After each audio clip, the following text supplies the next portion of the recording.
Le film débute en nous plongeant dans le quotidien paisible d'une petite famille qui semble vivre des moments heureux ensemble. Le père, Daniel, exerce la profession de médecin, tandis que sa femme, Clara, est agent immobilier. En raison de leurs horaires de travail décalés, ils s'organisent à tour de rôle pour s'occuper de leur fils adoré de 6 ans, prénommé Lucas. Ce matin-là, c'est Clara qui part travailler la première, laissant à Daniel la garde de leur enfant. Peu après son départ, Daniel propose à Lucas d'aller jouer au ballon dans le jardin. Cependant, en remarquant que la chaleur commence à s'intensifier, il décide de rentrer brièvement dans la maison pour récupérer une crème solaire afin de protéger son fils. Ce que Daniel ignore totalement, c'est qu'un individu, posté dans une voiture non loin de là, observe Lucas avec attention. Tandis que le père fouille dans le désordre des tiroirs de sa femme pour trouver la lotion, la voiture suspecte s'avance lentement jusqu'à se trouver à quelques mètres à peine du petit garçon. Pendant ce temps, Daniel continue de chercher la crème, sans se douter qu'il est sur le point de vivre l'épreuve la plus terrifiante de sa vie.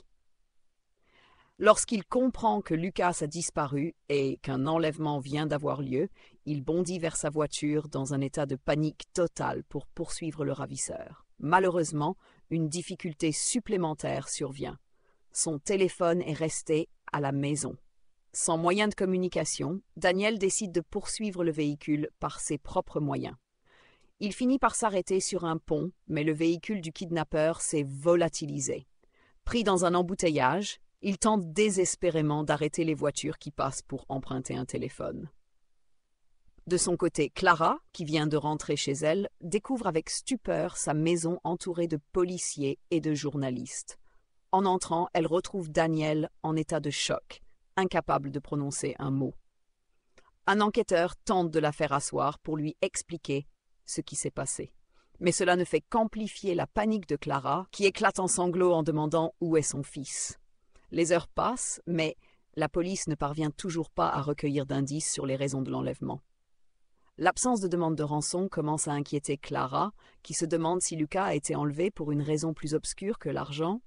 La famille commence à envisager une hypothèse plus sombre. Et si l'auteur de l'enlèvement n'était pas motivé par l'argent, mais par une obsession plus dérangeante, celle d'un individu malade qui prend plaisir à faire souffrir, un véritable prédateur. Pendant ce temps, le petit Lucas est retenu captif dans une pièce sombre et froide, située au sous-sol d'une maison inconnue. Paniqué, il hurle à plein poumon, appelant désespérément ses parents. Ses cris incessants agacent profondément son ravisseur, un homme dérangé nommé Adam Kowalski. Irrité par le bruit, Adam décide d'intervenir brutalement, pénétrant dans la pièce avec l'intention de faire taire l'enfant, définitivement. Un peu plus tard, 2 agents de police, Martinez et Delaney, se rendent chez Adam, alertés par plusieurs voisins. Certains d'entre eux ont signalé avoir entendu des pleurs d'enfants provenant du sous-sol. Adam ouvre la porte sans permettre aux policiers d'entrer. Il explique d'un ton morne qu'il traverse une période de dépression et que les voix qu'ils ont entendues sont simplement les siennes. Martinez, peu convaincu, commence à le questionner davantage. Il lui demande notamment s'il vit seul ou a des enfants. Adam répond qu'il est célibataire et qu'il vit seul dans la maison. Cependant, Delaney aperçoit à travers l'entrebâillement de la porte ce qui ressemble à des vêtements d'enfant. Les 2 agents commencent alors à suspecter qu'Adam cache quelque chose. Ils exigent d'inspecter la maison, mais Adam refuse catégoriquement, réclamant un mandat de perquisition. Face à cette impasse, les policiers décident de recourir à des moyens plus directs. Après avoir obtenu l'autorisation légale, ils explorent la maison pièce par pièce. C'est Martinez qui découvre une trappe menant au sous-sol. En descendant, il tombe d'abord sur un capharnaüm de meubles abîmés et poussiéreux. Mais ce qui attire rapidement son attention, ce sont des taches de sang, ainsi que des outils comme une perceuse, un tournevis et un marteau, tous souillés. Lorsqu'il ouvre une pièce dissimulée derrière une cloison, il est saisi d'horreur. Le corps sans vie de Lucas s'y trouve. Peu de temps après, Clara, dévastée, entend son téléphone sonner. Elle décroche, pressentant une terrible nouvelle. Lorsqu'elle apprend que le corps d'un enfant a été découvert, elle s'effondre, incapable d'émettre le moindre mot. Accompagnés par la police à l'hôpital, elle et Daniel espèrent désespérément qu'il y ait erreur sur l'identité de la victime. Mais une fois arrivés sur place, la réalité les frappe de plein fouet. Il s'agit bien de leur fils. En un instant, leur monde s'effondre. Effondrés et traumatisés, Clara et Daniel exigent que justice soit rendue, espérant que l'homme qui a ôté la vie de leur enfant sera sévèrement puni. Pourtant, lors du procès, le verdict tombe comme un coup de massue. Adam n'écope que de 25 années de prison. Le couple, anéanti, est pris de colère et de frustration. Clara, incapable d'accepter cette décision, demande à Daniel de l'aider à se procurer une arme. Il tente de la raisonner, affirmant que tuer ce monstre ne ramènera pas leur fils. Mais Clara, les larmes aux yeux, lui répond qu'ils ont échoué en tant que parents et qu'ils doivent faire quelque chose pour honorer la mémoire de Lucas. Les jours passent, et la santé mentale de Daniel et Clara semble se détériorer à vue d'œil. La situation entre Clara et Daniel devient de plus en plus tendue. Leur douleur se transforme peu à peu en ressentiment et ils commencent à se rejeter mutuellement la faute. Les disputes deviennent fréquentes, nourries par une culpabilité silencieuse qui les éloigne davantage chaque jour. Submergée par le chagrin, Clara prend la décision de quitter momentanément le domicile conjugal pour retrouver un semblant de paix intérieure. Resté seul, Daniel sombre dans une profonde détresse. Convaincu que leur famille ne pourra jamais redevenir ce qu'elle était, il perd foi en l'avenir. Un soir, accablé par le désespoir, Daniel prend une seringue et s'apprête à se l'injecter. Mais au moment crucial, ses yeux se posent sur une photo de Lucas. C'est comme si une voix intérieure venait raviver un souffle d'espoir en lui. Il revoit alors des souvenirs heureux, des éclats de rire, des moments tendres qu'il partageait à trois. Ce souvenir le ramène à la raison. Un désir de vengeance commence alors à naître dans son cœur, nourri par la douleur et l'injustice. Guidé par cette voix intérieure, Daniel se rend chez Clara pour lui faire part de son plan. Il ne s'agit plus simplement de pleurer, mais d'agir. Ils mettent leur plan à exécution en commençant par l'hôpital où Daniel travaille encore. Tandis que Clara l'attend dans la voiture, Daniel s'infiltre à travers les couloirs jusqu'à une ambulance dont la porte est restée ouverte. Il y récupère discrètement certains médicaments qu'il glisse dans un petit sac.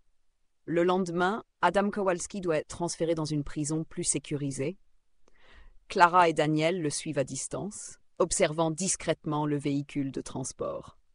Alors que le fourgon s'arrête à une station-service pour permettre à un agent d'acheter du café, Clara entre dans la boutique pendant que Daniel la rejoint et provoque une altercation au comptoir. L'objectif est simple, attirer toute l'attention sur eux pour mieux détourner les soupçons. Le trajet reprend. Daniel sait parfaitement que les agents, ayant consommé le café qu'il a discrètement drogué, ne tarderont pas à en ressentir les effets.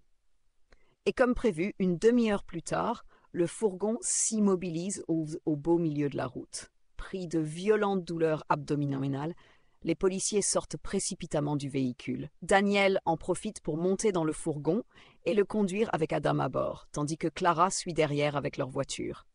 Alors qu'ils approchent d'un bois, un cerf surgit soudainement sur la route. Daniel, roulant à vive allure, n'a pas le temps de l'éviter.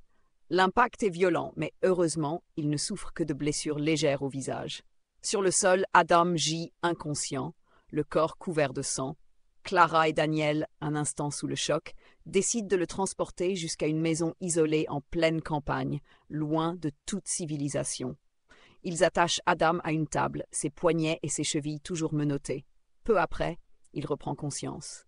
Daniel s'approche de lui, calmement, et lui annonce qu'il va recevoir un traitement bien particulier. Il lui révèle alors que les médicaments récupérés dans l'ambulance. Le plan de Daniel est désormais clair. Garder Adam en vie, mais dans une souffrance continue.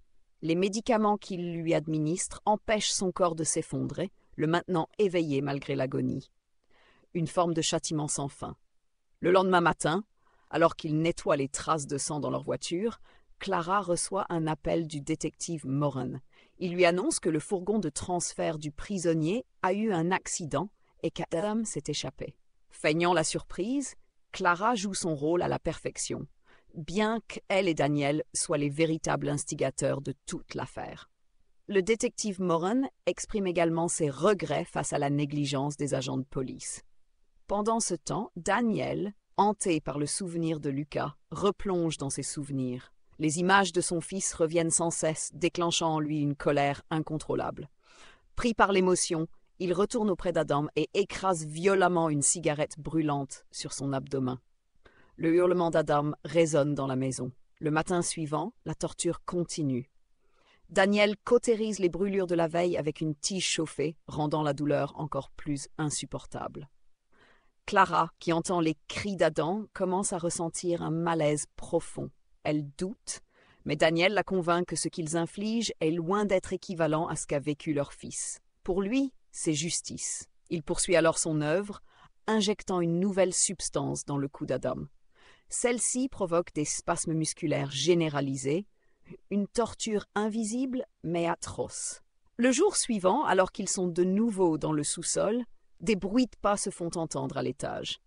Quelqu'un marche sur les planches. Il s'agit d'un habitant du coin, venu se promener avec son chien. Intrigué par la présence de Clara dans la maison, il engage la conversation. Avec son habileté de négociatrice, Clara prétend être une agente immobilière sur le point de conclure une vente. Daniel entre en scène à son tour, jouant le rôle du potentiel acheteur. Le visiteur les croit et repart aussitôt, rassuré. Par ailleurs, l'enquête de Morin avance. Un agent l'informe qu'ils ont retrouvé l'épave du fourgon.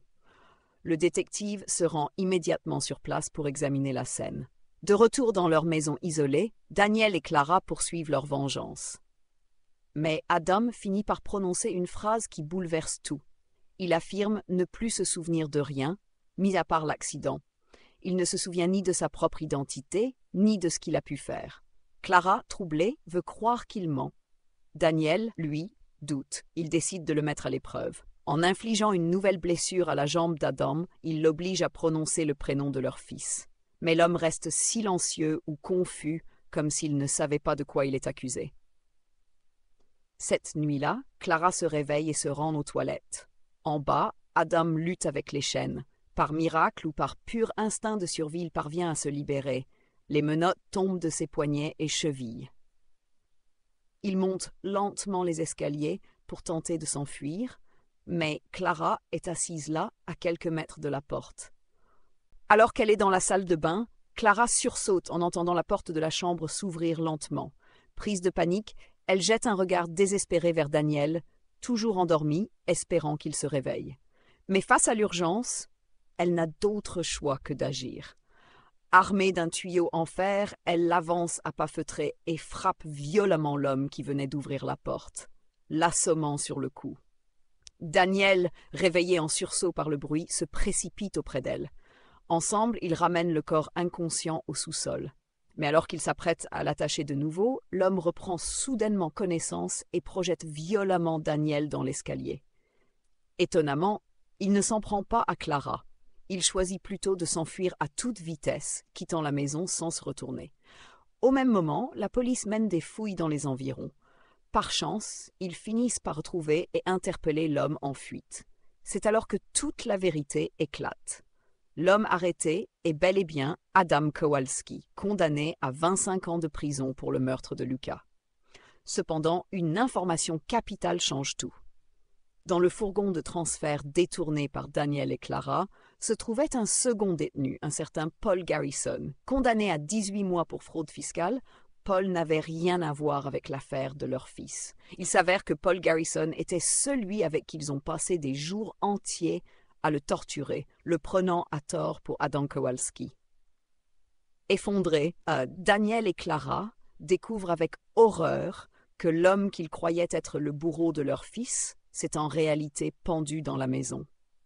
À côté de son corps, une lettre griffonnée de sa main les attend. Paul y confesse qu'il comprend pourquoi il a été haï, qu'il mérite peut-être leur colère, mais qu'il n'était pas capable de supporter plus longtemps la souffrance qu'ils lui infligeaient. Il y avoue également ne pas avoir été capable de leur dire la vérité, convaincu que rien de ce qu'il dirait ne pourrait les arrêter. Il termine en exprimant des remords sincères pour ses propres erreurs, mais pas pour un crime qu'il n'a jamais commis. Sous le choc, Daniel et Clara réalisent avec une douleur abyssale qu'ils se sont trompés. Ils n'ont pas vengé la mort de leur fils. Ils ont torturé un homme innocent, brisé par une confusion tragique. Abonnez-vous pour plus d'histoires vraies, bouleversantes. Laissez votre avis en commentaire.